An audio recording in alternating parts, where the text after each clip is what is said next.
Welcome to Stories from the River, a show in which we go behind the scenes at Broad River Retail. Are there any favorite employees that come to mind that you want to mention at this point? Well, that's a loaded question, right? Like, I think, there's so many people that I developed such close relationship with, and, personal and professional. Steve Carey is just a character. Brad Neff, I think about all the time. Mm-hmm. Brad was our CFO, and we were in the trenches during some tough times. Forrest Stewart, Mm-hmm. was one of the best people around. Obviously we talked about Janet and Mm-hmm. Celeste and Bill Woodman came in at a really tough Mm-hmm. time. And I remember I didn't know him very well, and he showed up on a Saturday and like literally rolled up his sleeves and got to work on a whiteboard and solve some problems. And it's been cool to see him grow into his role today. But I'm hesitant to start down that road because I'll there are so many, King, I love King, and so many people that were so crucial to the company. And then as we got larger, one of the things that was hard is I didn't get to have as many of those real close relationships with as many people as I wanted. And that wasn't as much fun, because it was really fun going deep and being in the trenches with everybody. Yeah, that's one of the things when the business scales and your relationships seem to get a little bit smaller and you have to entrust others to develop those relationships and be extensions of you. We talked about mentorship from Howard Miskelly, your granddad, but you also had mentorship from Oscar Miskelly, who you would speak to regularly. Do you want to share any of the fun takeaways you had from Oscar? Well, I would say that all of my uncles, Oscar, Tommy, and Chip, all, and they ran obviously a very successful business for a long time because they all have different skill sets. And so I learned different stuff from each of them. I probably talked to Oscar the most often because we were in the same areas of the business, but he just, incredibly level-headed, incredibly conservative, in decision making, and always a good governor to like, hey, what do you think about this? And he could immediately come up, and that's kind of a hallmark of our family. He could come up with all the potential problems and risks and fears that we should consider before we made these decisions. So, and then I just, I love all three of my uncles a lot and have fun with them. Don't talk to them as much as I'd like to anymore. But yeah, spent a lot of time on the phone with Oscar late at night. He's a late night person like myself. Yeah. That's cool.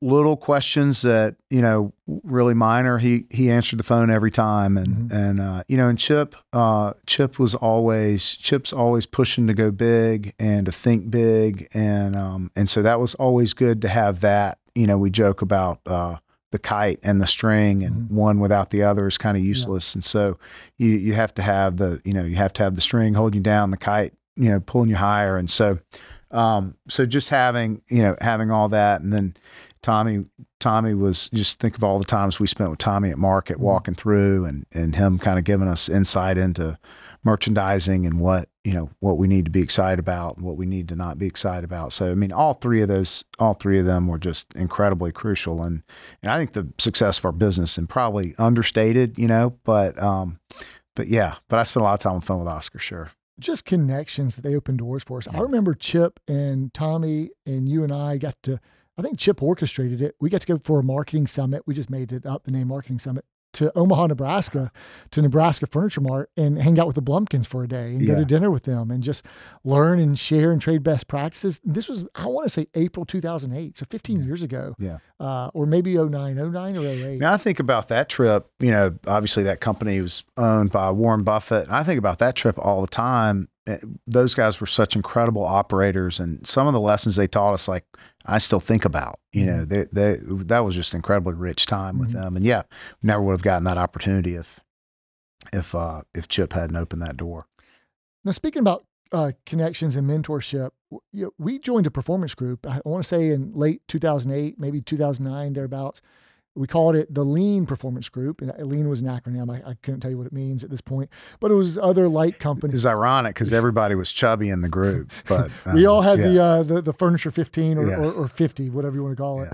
But Mark Dufresne, Gary Seals, Chad Spencer, Howard Feynman, Will Schaefer, some of the members of Lean we had at the time. Mm-hmm. That really, I want to say, further helped us kind of understand the trading KPIs and financials, and challenged us on where I think our gaps were in terms of pursuing excellence in all aspects of the business. I think it really, we were pretty proud. We had we were above average company. I think we were proud of how we were operating, but I think it really shined a light, and maybe even some of the sales gaps we had. And I think we were operationally pretty sound, and we had some of our expense controls pretty tight, but I think it shined a light on some of the art of the possible. What do you reflect on when you think about the Lean Performance Group and how that impacted our business?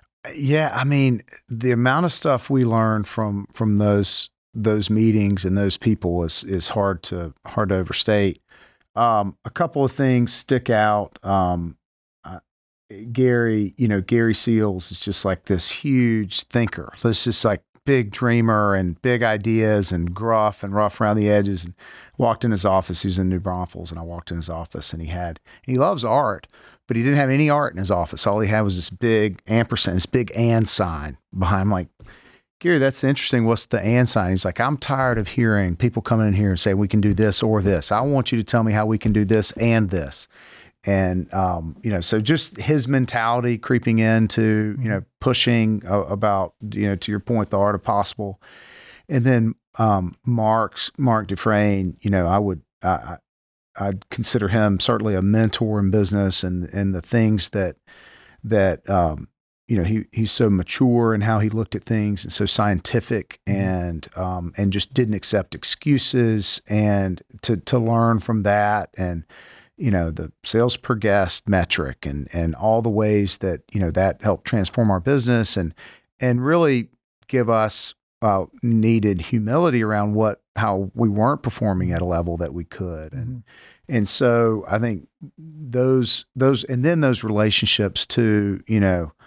I think of all the laughs we had when things were tough, and just you knew there was someone else who was experiencing what you were experiencing and struggling with what you were struggling with, and just to have that shared experience, and and the friendships with Chad and Will and Howard that came out of those. That was amazing stuff, and it took a long time, I think, for everybody to really develop a sense of trust, but and to believe each other. So when Gary said, I'm doing $350 sales per guest, and we were doing $220 at the time, we were like, get on the bus going home. Like, no, he's not. He's lying. His numbers are wrong. But then, like, we dug in, like, no, he really was, and we need to do a lot better, and to kind of open yourself up to learn from others in areas, and then to be able to help them in the few areas where we were kind of outperforming the mean, and that was rewarding. So those were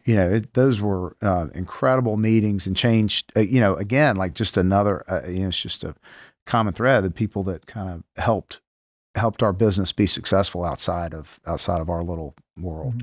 Yeah, it was a powerful group, and we learned, like, I don't want to be redundant, but we learned so much and developed great friendships. I've still got a lot of memories that I laugh about. I remember the one. Okay, everyone sit in silence, but I won't go into that story. But that was in Vegas Market when everyone was talking. You were joking about, well, what should we do? Just sit here in silence.